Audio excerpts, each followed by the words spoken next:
Now, I'm not a professional photographer, but I've made $35,000 selling my photos online. In this video, I'm going to go through exactly how I did it. Which sites I've tried, which ones worked, which ones didn't, as well as which ones I think are going to be the best sites in the coming year. Let's get started.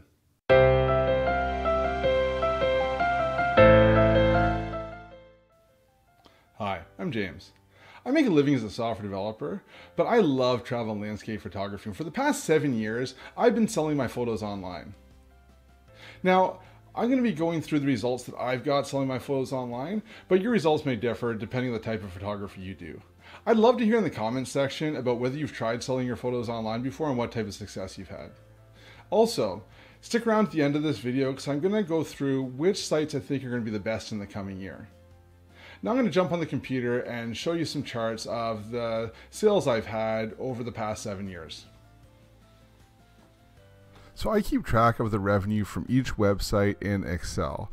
So what I'm going to do is I've just created 5 charts in Excel where I can kind of walk you through how I make money selling my photos online. I'm going to start pretty high level and I'll get into more detail, and at the end I'll kind of go through how much money I've made from each individual site. So this is how the $35,000 breaks out year over year.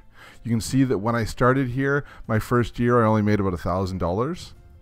And then it continued to increase over the next, for the first 4 years until 2015, when I reached the high of $7,000 a year. And there's a bit of a decline that's starting to rebound now. In this chart, you can kind of see why it went up and then went down. The green shows my revenue and the red shows how many photos I posted each year. So you can see my first year I posted about 100 photos, uploaded them to different sites online. And then my second year I was very motivated. I did over 240 photos. Now these are 240 fully processed photos that I uploaded to multiple sites. Now, in November of 2013, my wife and I had our second child, and the time that I had to go traveling and take photos as well as process those photos went down. So you can see in 2014, I only uploaded about 100 photos. Now, despite uploading less photos, my revenue kept going up in 2014 and even in 2015, even though the amount of photos that I posted went down. Now in 2016, we had our third child, and I just really didn't have much time to travel and do photography. So 2016 and 2017, I really didn't post many photos, and that's why you can see here that my revenue went down for those years. And over the past year, year and a half, in 2018, I've started to post a bit more, and it started to go back up. So you can see that once you upload your photos, you can keep getting revenue from them, even if you're not posting regularly, but it will go down slightly year over year. Looking at it a different way, this way I've shown the red line is the cumulative photos. So you can see how my photos grew over time. And right now I've got about 600 good photos posted across many sites across the web.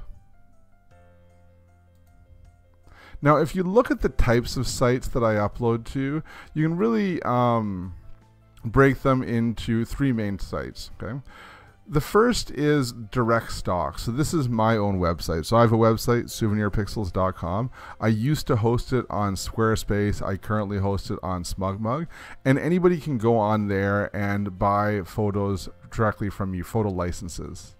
So this is, companies will come on, a lot of travel companies, travel magazines, they'll see my photos. Typically they'll see my photos on social media, and then on my social media it links back to my website where they can just go on and purchase licenses. Also on my website you can purchase prints. So I sell prints on my website now. I also have uploaded my photos to a lot of print-on-demand sites, and I've tried out a bunch of them, but the only one that I've really had great success with is Fine Art America. So most of my photos are on Fine Art America, and I've made some money from those as well too. You can see here about 8%. But the vast majority of the money that I've made selling my photos online has been from microstock sites. So I've tried a lot of different sites, about 23 of them in total, and that really makes up the majority of my revenue selling my photos online. So to go in and look at which sites in a bit more detail, you can kind of see in this pie chart. So this is kind of breaking out the revenue from all the sites. So you can see by far this pink bar here is Shutterstock, and they are by far been the best site for me for selling my photos online. I had a very good run with Shutterstock. You know, if you typed in landscapes in Shutterstock, I had a photo on the main page. If you typed in Canada, I had multiple photos on the first page. So I did really well year over year and month over month on Shutterstock. Now, over the past 6 months, the search algorithm has seemed to change a little bit, and my sales have gone down a little bit. But I had a pretty good run where about 3 years I was doing very well with them.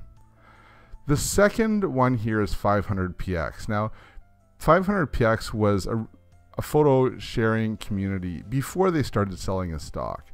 And I was involved in the community before it was selling as stock. So I had a lot of photos that were highly ranked. And when they started selling photos for stock as well too, I made quite a bit of money when they first started out.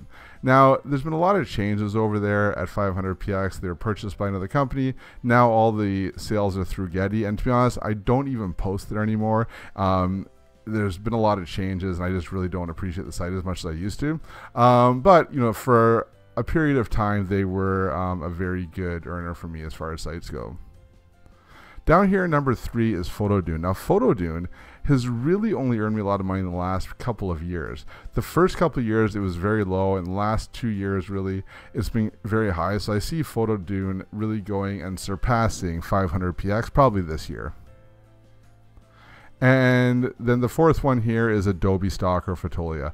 So Fotolia was an independent stock site, and then Adobe bought them and turned it into Adobe Stock. So I had my portfolio on Fotolia. I did fairly well there, and now it's moved over to Adobe Stock. And when it moved over to Adobe Stock, I saw a bit of a dip in sales, but now I'm starting to see it pick up a bit more, maybe because I'm posting a bit more to Adobe Stock as well too. Now there's some other smaller ones here. One thing to know is this little sliver up here. It's about $400, and that's 13 sites. So I tried a lot of sites. What I'll do is when I hear about a new site, I'd upload like 200 photos to that site and see what happens. And a lot of time, nothing happens, right? Which is one of the reasons I'm making this video, right? Because I spent a lot of time uploading and, you know, trying to find these sites, uploading those sites, and really didn't get that much out of it. You know, 13 sites, you know, $400 over 6 years is not a lot. So, you know, if I were starting out again, I would probably really just focus on the main sites that you see here and really not even worry about the smaller ones until, you know, they seem to be big enough to get some momentum, because there are a lot of stock sites out there, but I just don't think you can make a lot of money on all of them. You really need to have your photos on the big ones to start out with.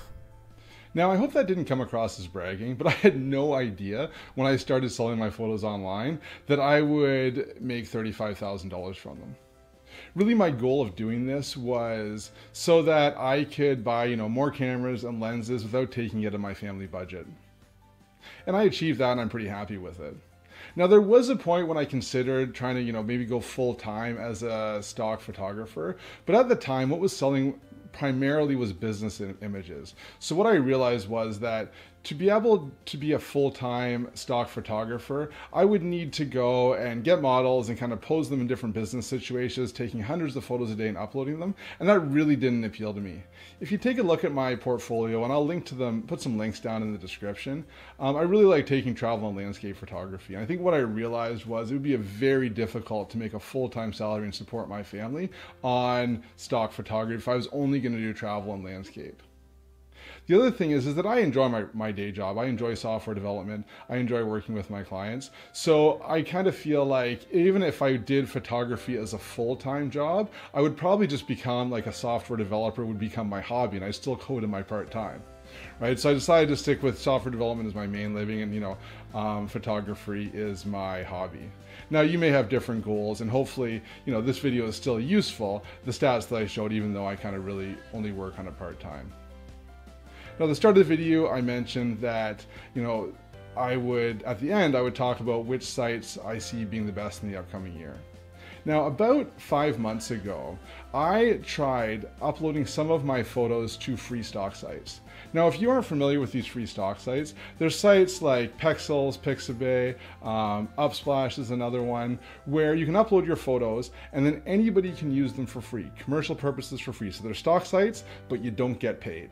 But the thing is, when someone downloads them, the sites encourage that person to give you a donation for the photo.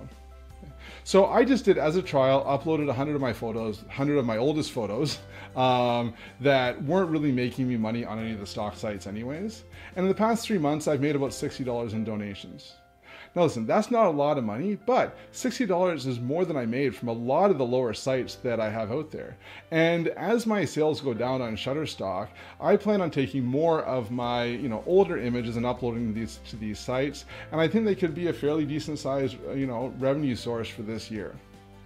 So that's something that you may want to look into as well. Again, I haven't made a lot of money off it in the past, but it's something that I'm going to be trying more in the future.